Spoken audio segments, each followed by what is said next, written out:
नमस्कार मित्रांनो, स्वागत आहे तुमचं आताच्या ब्रेकिंग न्यूजमध्ये। मित्रांनो, जीवनावश्यक वस्तूंचे वाढलेले दर, घरगुती गॅस सिलेंडर, पेट्रोल, शिक्षण आणि आरोग्यावरील खर्च यांमुळे सामान्य माणसाचं कंबरडं मोडलेलं आहे। अशातच महावितरणकडनं नियमित वीज बिलासह अतिरिक्त सुरक्षा ठेव अशी 2 बिलं मिळाल्यानं ती भरणं गरजेचं असल्याचं महावितरणकडनं सांगण्यात आलंय।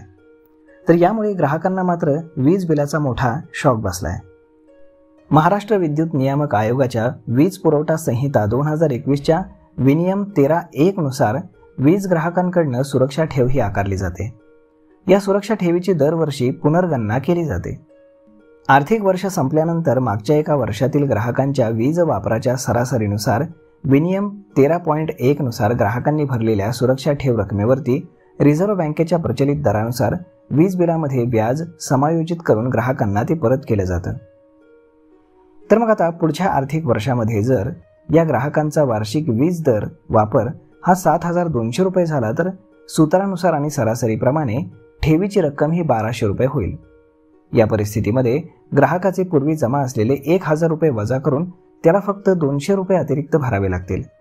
या अतिरिक्त सुरक्षा ठेव रकमेच्या भरण्यासाठी ग्राहकाला नियमित वीज बिला व्यतिरिक्त स्वतंत्र बिल हे दिलं जातं। तर व्याजासह ही रक्कम तुम्हाला परत मिळते कशी ते पहा।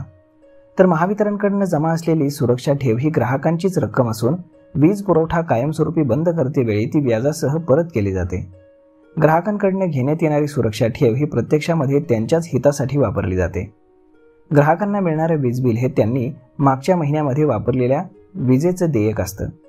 त्यामुळे ग्राहकांनी आर्थिक वर्षातील 2 महिन्यांच्या सरासरी वीज बिला इतकी रक्कम सुरक्षा ठेव म्हणून महावितरण कंपनीकडे जमा करावी लागते।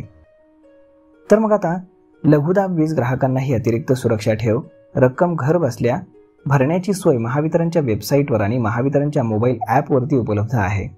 त्यामुळे वीज ग्राहकांनी अतिरिक्त सुरक्षा ठेवीच्या बिलाची रक्कम भरून सहकार्य करावं असं आवाहन देखील महावितरणनं केलेलं आहे।